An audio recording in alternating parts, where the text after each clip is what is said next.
R5. Whoa, conclusion. Oh, so now we're concluding the English blends. Mm-hmm. So, it's been a long week of smoking.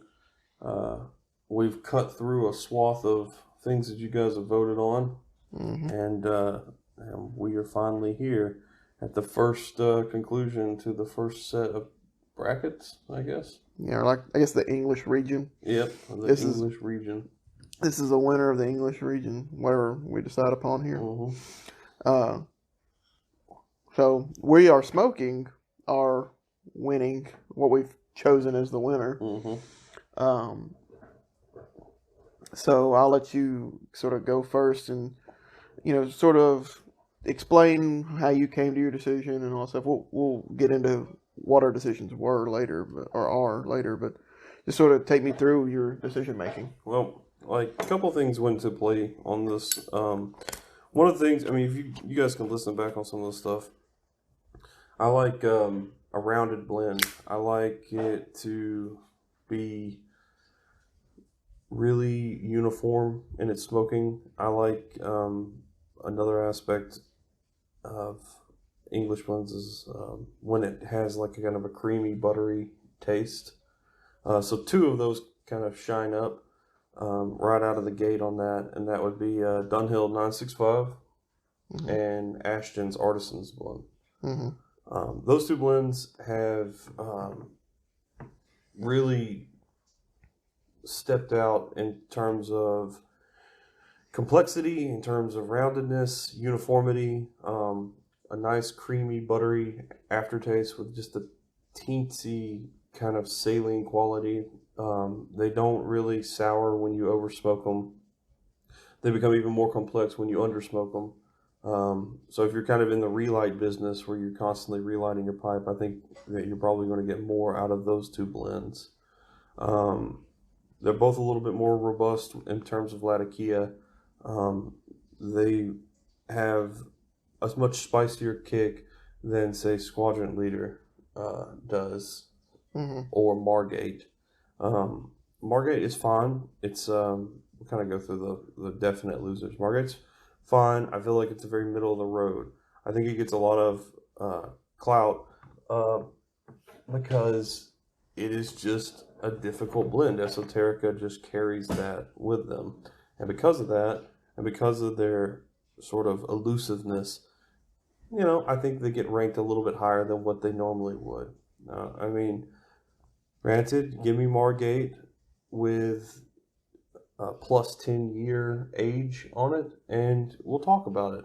Maybe that's the difference that I'm not really into, but fresh Margate gets defeated every time by Artisan's Blend or 965, even Squadron Leader. So I mean, I would really rank it like below Squadron Leader. Speaking in terms of Squadron Leader just, it doesn't have really a great finish. It really sort of wimps out on the Latakia, which I enjoy, but it doesn't do it. It doesn't really do it a service that the lack of Latakia and sort of the more Oriental and Virginia blending creates a more morning smoke or all day smoke. I don't really think it really captures that. I mean, I like strong tobacco, and I like things to have kind of a pop. That way, even if I don't want to characteristically try to suss out every little detail inside the blend, this is probably this amount of Virginia or this type of Virginia, or this Oriental, or is there blah blah blah blah. This is it Cyprian? Is it Syrian Latakia? I mean, what does that do to it? Like I want something that I can do that with, but also I can do I'm gonna smoke it. However, the Latakia is gonna come out. It's gonna have that smoky, woodsy aspect to it, and regardless if I smoke it slow and methodical and trying to pick things out, or fast and just sort of I'm writing, I'm doing this, I'm doing that, and I can just enjoy the kind of the lat bomb aspect to it when you just smoke it and you're not really thinking about it and you're doing your retrohaling and just enjoying it. Does it become enjoyable in both ways? Squadron Leader doesn't really do that for me. I just feel like it's sort of I don't know. I mean, it just seems like a pushover with the other blends that I could get more out of. So that means I'm coming to the decisive moment between 965 and Artisan's Blend. And I know we're kind of chasing a rabbit here about going through all that stuff, but that's just the way it is. So here's the thing. 965 is something that I've had stored up for a couple of years. It's a great blend. It's got a nice rounded finish, but it's got 3-4 years of age on it, and Artisan's Blend is just a fresh 10. When you crack open a fresh 10, there's a lot that people will say when they open up something and they're not completely sold on it. They'll go, I opened this up. It was pretty good. I'd like to see what would happen after 5 years. And then they buy up a couple more 10s because it was maybe above par. It was just like above medium or average as far as the blend's concerned. But they think maybe if they gave it a couple of years, it would add to it.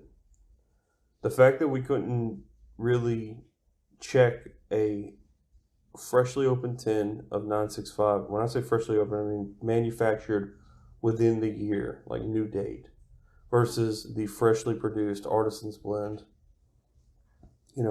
does that give it an unfair advantage? Also, does Artisan's Blend, these are the things I'm taking into consideration in case you didn't realize, does Artisan's Blend have an advantage personally because I can get it readily? Mm-hmm. And you have to sort of like think through those two aspects.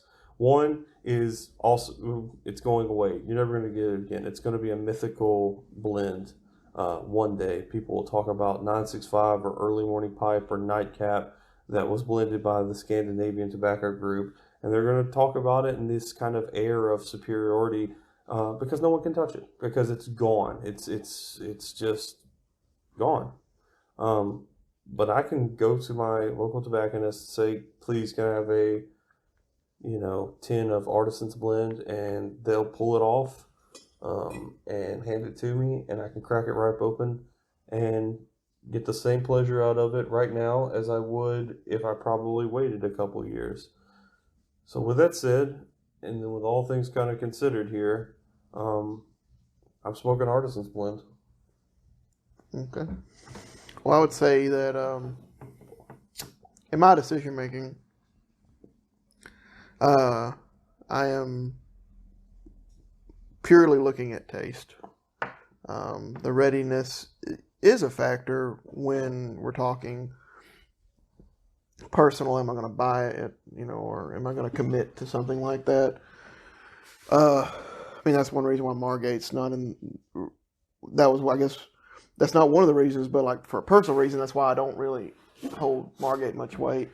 One, I don't think it is as good as some of these other Englishes, and then also you can't get it. But for the, I guess for this Tobracketology, I was mainly just saying, hey, this is a taste thing. This is just head to head what tastes better. And I think you're right, Zach, when you talk about, the 965 had some age on it, whereas the Artisan's Blend was freshly opened. So I think as far as where I'm going with this, and you probably can already tell, I'm going Artisan's Blend. Oh.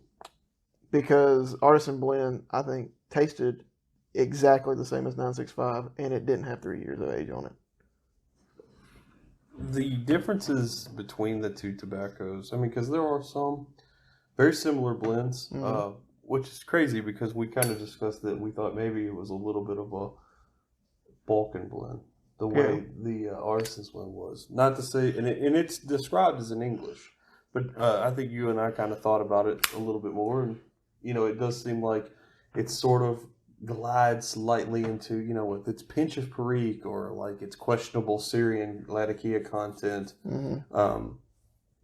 Is it Black Cavendish? Is it Dark Fire, Kentucky. There's a lot of questions Yeah. that we sort of bemoaned, I guess. We weren't really satisfied with like the lack of consistency in the descriptions.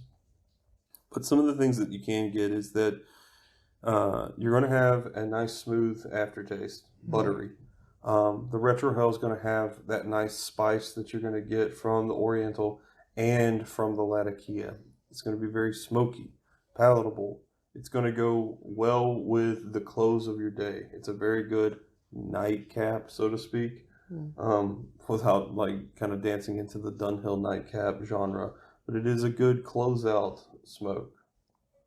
I think that this is very reminiscent of tobaccos like Meridian, Quiet Nights, Plum Pudding. But, you know, it has, I think, a sweeter, creamier characteristic than those. I don't really find that it is overpowering, even when you smoke it heavy, and that might be because I've been smoking it for a long time. I do feel like it's very inviting and it's more welcoming than, say, you know, Margate, which kind of can sour if you smoke it too quickly. And as much as I love the cut, I do think that being able to smoke a shag as fast as you can might contribute to some of the lesser points of it, even though I love that cut. I think it's great. I think that it ashes and burns thoroughly. But if you're not careful, it can get out of hand and make your pipe extremely hot and even sour a little bit. But Ashton, across the board, fresh out. When I say fresh out, I mean there's some drying time that needs to happen. Yeah. The Scandinavian Tobacco Group, they make a great ribbon cut. And this is what this is presented in. No, wait, this is Coalhouse and Cop. Sorry. Yeah. Coalhouse and Cop, still, it's a ribbon cut. It's still lovely across the board. And it's, and, you know, pound for pound. I mean, like, because it was going up against, like, the ribbon cut of the Scandinavian Tobacco Group, which was 965. Yeah. But, great blend. I don't think you can go wrong with it. And like I said, it's readily available. I mean, you can jump online right now and buy you 5 10s. I'd buy 6, open up 1, and then store 5. Yeah. But I mean, it's something that we have. It's something that doesn't seem to be going anywhere.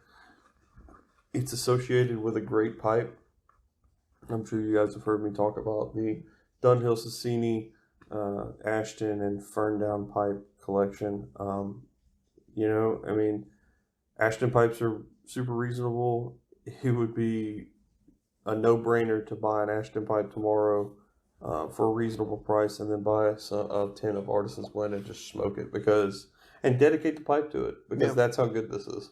Yeah, and you know we might revisit the realm of Englishes one day because I was just realizing that there was a little questionableness to the 965 being a Scottish blend, and it was going up against Artisan, which could almost be a Balkan blend. So there almost, in a way, there wasn't really a true English in our final discussion. It's sort of subgenres of the English, maybe. So again, we may revisit this and bring some more, maybe some more of our personal favorites into the running. Yeah. Northwoods, Commonwealth, Star of the East. Things like that. So, but for this Tobracketology, I think we picked a good one of the 4 that was given to us. And for anybody out there that's a beginner pipe smoker, you definitely can't go wrong with Artisan. It's a good one to might not be the first one you should dip your feet into. As far as because some people do think it has a bit of a kick to it. So but once you've been pipe smoking for maybe a month, 2 months, something like that, it's a really good blend to warm up to. But yeah, so that concludes this week of English battles. We hope that you have enjoyed the daily little episode blasts. We will eventually get back to the normal way of doing things. But first, we get some vapors to tend to. Oh, yeah. So we hope you enjoyed this, and we'll see you next week with the Battle of the Vapors. See you then.